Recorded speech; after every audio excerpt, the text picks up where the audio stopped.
kasih. Dalam kesempatan ini, saya akan mempresentasikan tentang laporan arus kas untuk mata kuliah teori akuntansi dengan dosen pengampu Ibu Desi Arigawati, SE AKMSI. Arus kas atau yang biasa disebut cash flow adalah sebuah perincian yang menunjukkan jumlah pemasukan dan pengeluaran dalam suatu periode tertentu. Arus kas dalam keuangan bisnis dan juga keuangan keluarga memiliki sedikit perbedaan. Jika keuangan keluarga, arus kas yang dimaksud adalah kas basis. Sedangkan dalam keuangan bisnis terdapat kas basis dan juga akrual basis.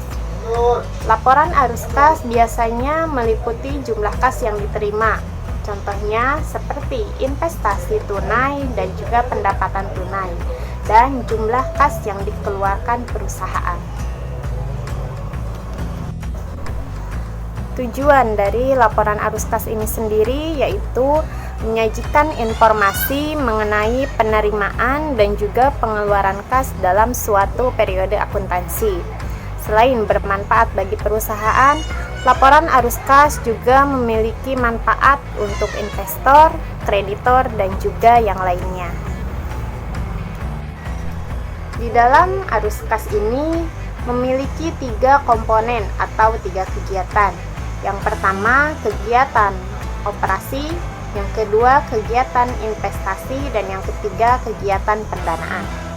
Untuk kegiatan operasi ini biasanya berasal dari penerimaan atau penjualan barang dan jasa, atau bisa juga penerimaan yang didapat dari pemberi pinjaman. Sedangkan arus kas dari kegiatan investasi bisa juga disebut sebagai arus kas dari aktivitas investasi dan laporan perubahan belanja modal atau capital expenditure atau CAPEX dan investasi jangka panjang. CAPEX ini mengacu pada pembelian aset properti, pabrik atau peralatan. Investasi jangka panjang dapat mencakup instrumen hutang dan juga ekuitas perusahaan lain. Item penting lainnya yang ditemukan di sini adalah akuisisi bisnis lain. Kunci yang perlu diingat juga adalah bahwa perubahan aset jangka panjang di neraca dilaporkan dalam arus kas aktivitas investasi. Dan yang ketiga yaitu kegiatan pendanaan. Kategori ini juga bisa disebut arus kas dari kegiatan pembiayaan dan melaporkan setiap penerbitan atau pembelian kembali saham dan obligasi perusahaan, serta pembayaran dividen yang dilakukan. Perubahan kewajiban jangka panjang dan ekuitas pemegang saham di neraca dilaporkan dalam aktivitas pendanaan.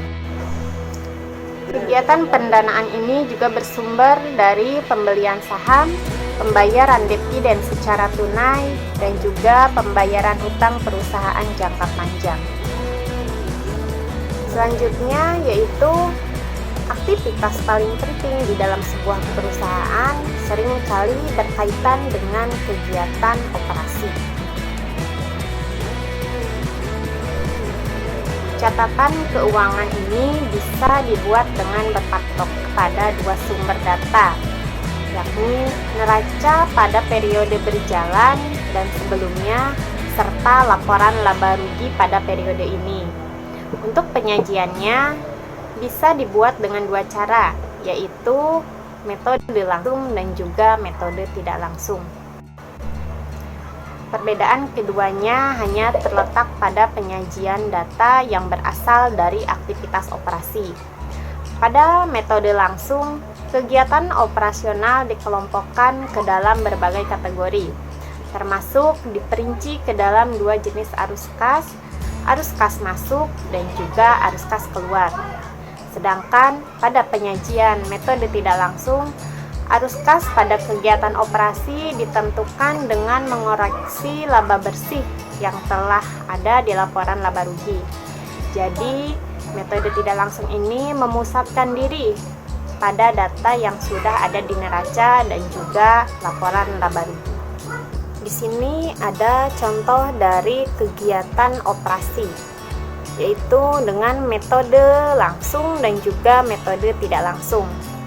Untuk metode langsung, aktivitas operasi, penerimaan kas pengguna jasa atau customer sebesar 5.500.000, pembayaran kas vendor 2.900.000, operasi perusahaan 204.000. Maka kas dari kegiatan operasi yang diterima sebesar 2.396.000. Sedangkan dari metode tidak langsung, yaitu untuk aktivitas operasi, yang pertama pendapatan bersih sebesar 1.500.000, kenaikan piutang minus 50.000, kenaikan utang usaha 500.000, kenaikan utang karyawan 230.000, kenaikan utang pajak 650.000, keuntungan dari penjualan perlengkapan 50.000, keuntungan dari penjualan tanah 500.000, beban amortisasi paten 21.000, beban depresiasi kendaraan 60.000, beban depresiasi gedung 35.000. Maka kas yang diterima dari kegiatan operasi yaitu 2.396.000. Dan untuk aktivitas investasinya, penjualan perlengkapan 65.000, pembelian perlengkapan 17.000, penjualan tanah 1.300.000, pembelian tanah 1.400.000, pembelian kendaraan 50.000, pembelian gedung 200.000. Maka kas yang digunakan untuk aktivitas investasi yaitu minus 302.000. Contoh yang ketiga yaitu dari aktivitas pendanaan. Di sini ada pembayaran dividen sebesar 2.425.000, kemudian penerbitan saham biasa sebesar 450.000.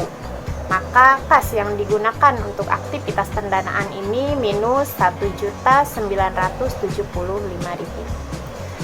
Di sini ada kas per Januari sebesar 200.000, kas digunakan 35.000, kas per Desember sebesar sisanya 165.000. Dan di sini bisa kita lihat format laporan arus kas.